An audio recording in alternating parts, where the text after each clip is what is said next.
Everybody knows the world ain't right. Down on your knees, get up and fight. G'day, Rockhound here. Quite a bit has happened since my last video where I suggested that a delay of Dead Matter's June start for the closed alpha was likely. My suggestion followed comments to that effect from the streamer and Dead Matter contributor Clean, along with me noticing a contemporary change in some of the PR language from the dev and mod team on the Dead Matter Discord. Now, the dev team put out an update on June 13, which gave us some info about the current state of development, along with a schedule update. The content included things like a quest and NPC dialogue system, character customization features, a trading system, and the news that the map will be expanded for the closed alpha from 25 square kilometers to over 56 square kilometers. There's more details about that new content in the dev update, which I've linked in the video description below, but for now I want to address the closed alpha schedule. The recent update essentially said that the devs aren't on track for a June release due to external factors that the devs need to get taken care of before they can push the release. So basically they're waiting on a third party, and that was a wait that wasn't anticipated by the devs. From comments their lead developer Nick Z made in the Dead Matter Discord, it sounds like the issue relates to the use of a particular building on the map and the way the building looks.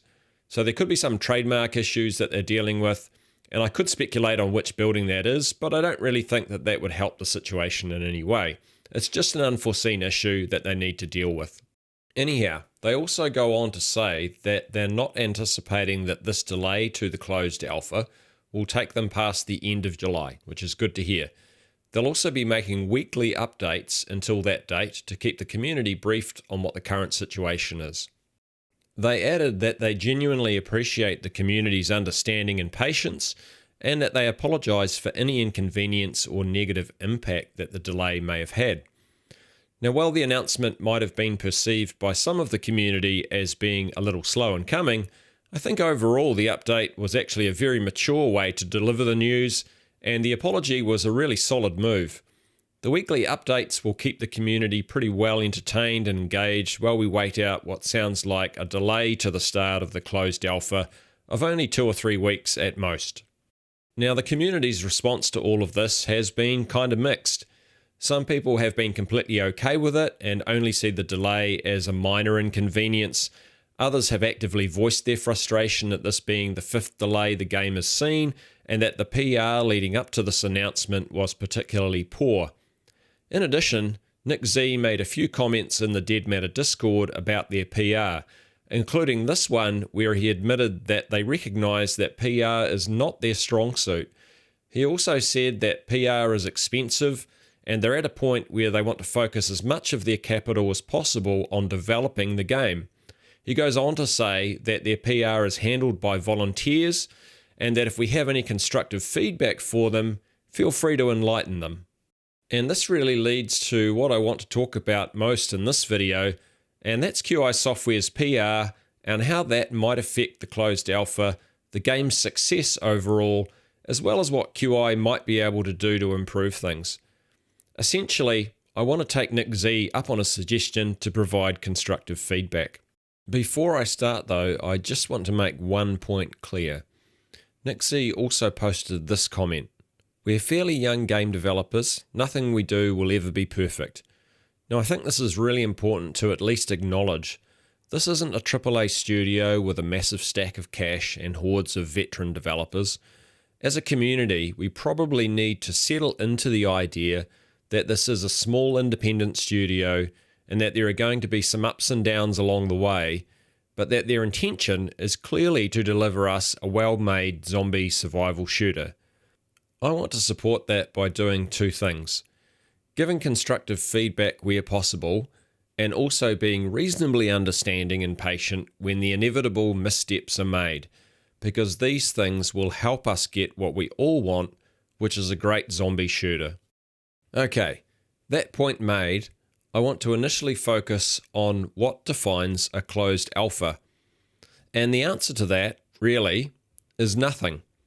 Closed pre-alphas, open pre-alphas, closed alphas, open alphas, closed betas, open betas, early access, even full release. None of these things have any firm definition. The gaming industry, for better or worse, has zero regulation around how these terms are used. In fact, I'm wondering which developer might make closed and open gammas a thing in the future because they sound kind of cool. In the end, I think it's somewhat irrelevant what these things are actually named. All it comes down to is that multiplayer games need testing at scale and across a network, and those tests might be public or closed. If they're closed, then non-disclosure agreements are usually put in place to try and prevent any information about the current state of the game being made public, which could be detrimental to the marketing of the game.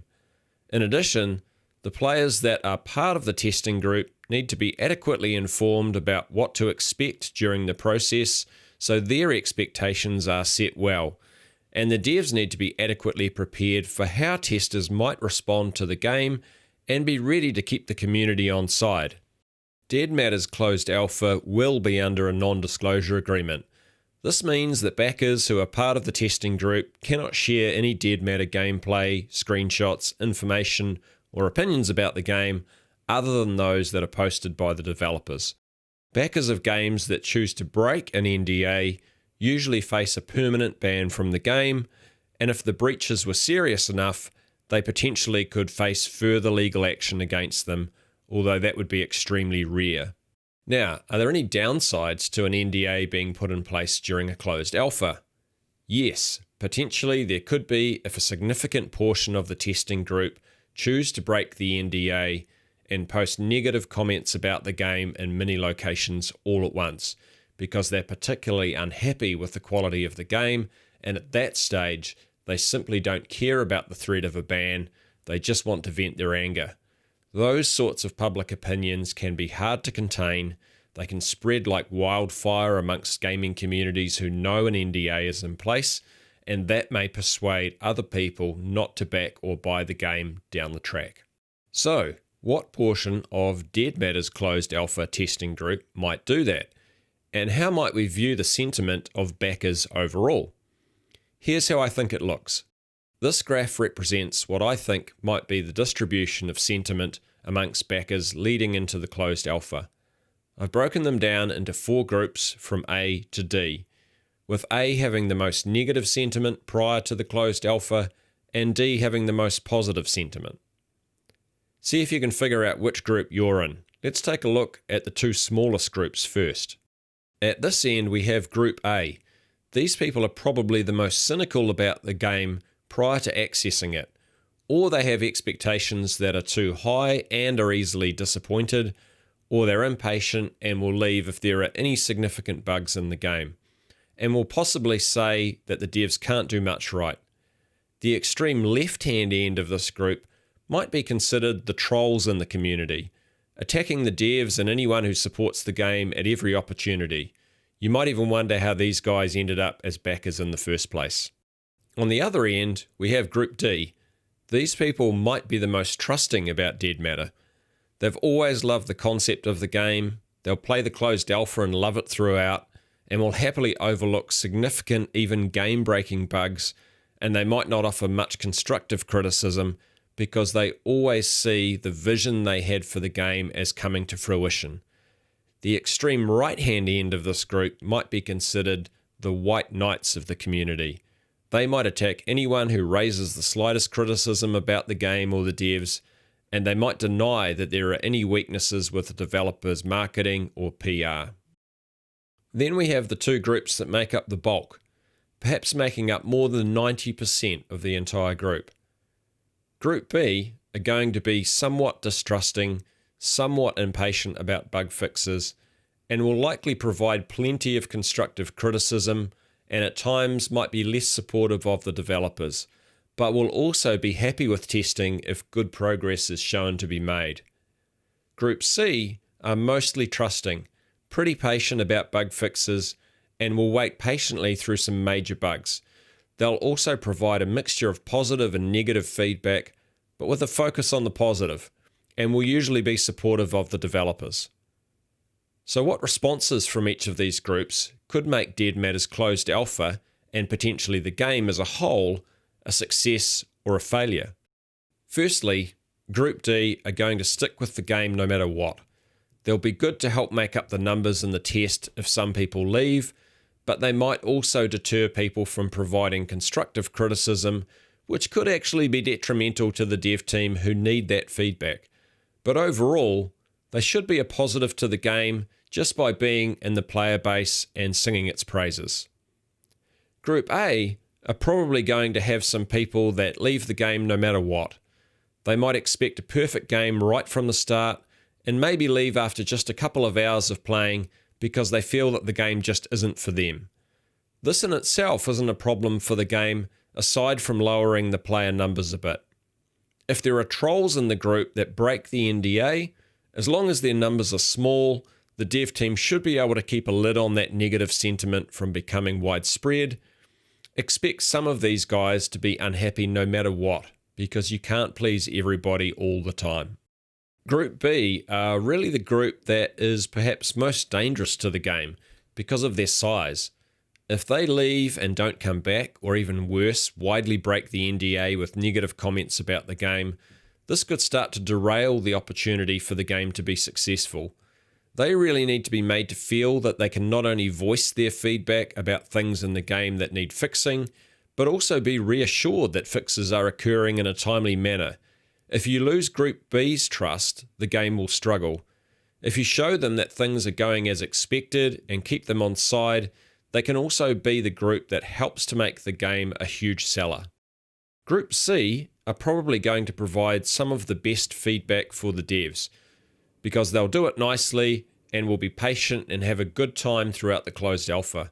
However, if there are game-breaking bugs that don't get fixed even over a long period of time, then some of this group might start to have their doubts.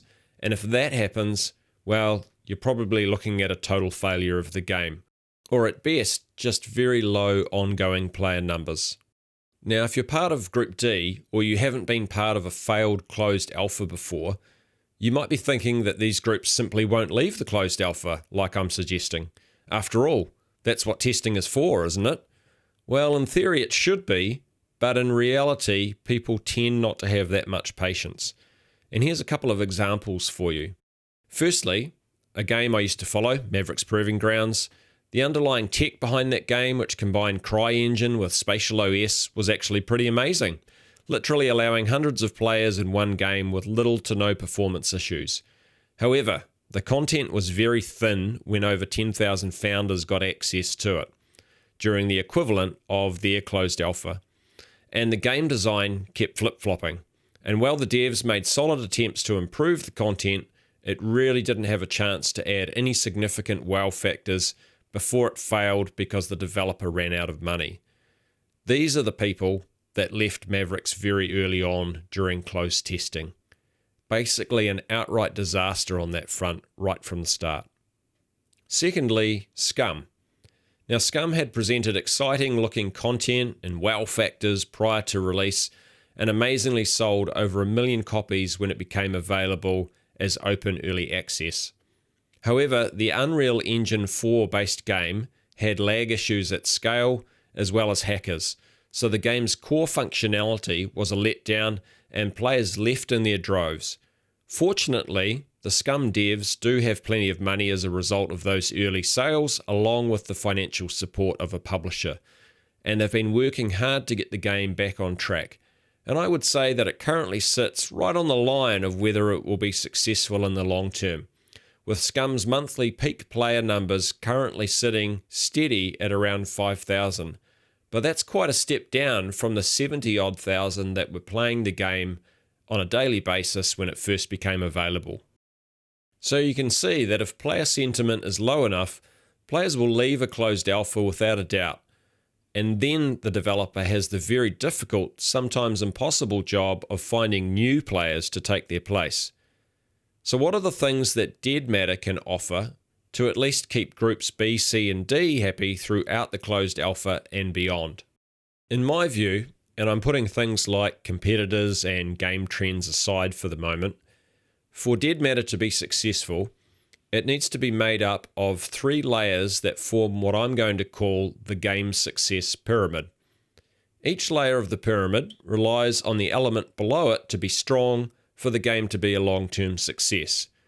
These layers are, from the bottom up, core functionality and PR. You could potentially add monetization in here, but that's not as important for the points I want to make. Content and design, PR and marketing. Wow factors and marketing. The core functionality of the game includes the game engine running smoothly, the game working with increasing numbers of players and AI, an expanding play area over time, and mechanics within the game working properly. If this part doesn't work, the game kind of looks like... like, watch this broken robot clean your house. It's kind of hard to swallow at first. The PR in this area is where the developer makes sure that the sentiment of existing players is positive in the long term. The players want to feel that there's an ongoing appreciation for them from the developer and that they are being kept well informed in a timely manner. All of this leads to the players having a solid sentiment about the game and the developers, which is really what PR is all about. On top of core functionality, we have game content and design. This includes things like maps, buildings, the art style and storytelling within the game, balancing of forces within the game, weapons and gunplay, as well as things like end game elements. These are all parts of Dead Matter that players will pretty much expect to be there in one form or another. PR here overlaps with marketing. There will be some things here that might attract some players to the game for the first time, like solid gunplay, so that's marketing. However, there might also be some areas where strong public relations is required to keep existing customers on board. For instance, if the gunplay needs some work, and players need to be reassured that their feedback has been heard and that it's being worked on as a priority. At the top, we have what I call the wow factors. These are elements that are potentially unique to the game and can set a game apart from any of its competitors. They might be a total surprise to players, but they can also be the sort of features that can catch your eye and draw you into a game initially because they're exciting and new. These are pretty much pure marketing because if they're unique and cool, the community usually won't have issues with them even if they need work. So PR isn't really required as much here. If all 3 layers are solid, you might have the makings of a blockbuster. Now, you might still be able to have a successful game without having all 3 parts being amazing. It just might not be a blockbuster. While the wow factors can lead us to buying the game after seeing them in the game's marketing, if they actually end up not working or even missing, like this close combat takedown shown in the Battlefield 5 trailer, players might not even miss them down the track if the core content is still pretty good. However, the actual problems tend to come when the core functionality or content and design layers have issues, because these contribute much more to the game being competent and it not being frustrating to players. Solid PR is often required in this area to keep players on board and feeling like they're appreciated while the problems are being fixed. Okay, so this all begs the question, what will Dead Matter's pyramid look like? Well, like many games that are funded by crowdfunding, the marketing for Dead Matter has largely relied on the small development studio putting most of their resources into creating extensive content and wow factors to potentially encourage backers to jump on board. This has done enough to see over 16,000 backers fund the game, and overall, I would say that the content and wow factors for Dead Matter look pretty damn fantastic for an indie game. The devs have done a stellar job on this front so far. The potential downside of a crowd-funded game, however, is that because the game's sales strictly rely on content and wow factors and not on things like developer reputation, these areas can potentially get too much attention from developers because they feel the need for them to be first class so that they can fund the game. But this might be at the expense of core functionality and PR. It becomes a bit of a catch-22, as they focus more and more on content in an effort to provide funds that they need for the game. With any small studio, there's only so many resources to go around, and QI Software don't have a publisher alongside them providing additional money for things that are less visual, like PR. Now, it's important to say that no one but the devs know what state the core functionality for Dead Matter is in. We haven't seen networked multiplayer gameplay at scale, nor have we seen significant hordes of zombies in the game yet. We do know, though, from an answer in the Dead Matter Discord, that the largest scale test of the game so far has only had about a dozen networked players in the game at one time. To me, that might be a potential area for concern leading into the closed alpha, where there will be about 36 players in the game at once from the start, many of whom will be spawning zombies nearby. This is especially the case with Unreal Engine 4 having a bit of a reputation for being tricky when it comes to scaling games up, with Scum demonstrating those issues pretty publicly. We also already know that the PR for the game has been a bit mixed because it's been done by the dev team themselves. They don't have a professional community manager on board at this stage. Likewise, during the early part of the closed alpha, the devs will be working hard to resolve issues, but that's also when the community will need the best management from a PR point of view. So what does that mean for you as a backer of Dead Matter? Well, I would suggest that whichever closed alpha test subgroup you consider yourself to be in, out of the 4 that I mentioned earlier, you should expect a great amount of content in the game, because that's definitely what you've been sold. However, at the same time, you should prepare yourself that you might need to exercise some patience, especially early on in the closed alpha, while the developers are working on optimizing the game for the larger player numbers. Remember, even if you think that Dead Matter is going to be the ultimate survival shooter, these things don't happen immediately. Sometimes there are major issues early on, and it is a small indie development studio that is building the game. None of these things mean that the game isn't going to be a success, but they do mean that it might take a good portion of the closed alpha over the next year to get there, and therefore you should be patient and plan accordingly. What does all of this mean for Nick Z's view that PR is expensive? Well, I would argue that what is actually expensive is a lack of PR, because it can potentially steal future money away from the developer if negative sentiment about them becomes widespread. The ideal would be to have a full-time, experienced community manager on board now as part of the team, with their job being to literally manage the community. They could also help other devs on the team and the Discord moderators to become more skilled at PR so that they can step up when the community manager isn't working, which for a lot of community managers in the gaming industry pretty much means when they're asleep. Now let's for a moment view Nick Z's words from a more financial angle. If QI Software literally can't afford a PR manager, what are their options? Well, if that is the case, I would suggest that they look at the next best option, and that potentially could be to have a PR consultant spend some time with those on the team who are going to fulfill that role in order to upskill them enough in PR that they can get by.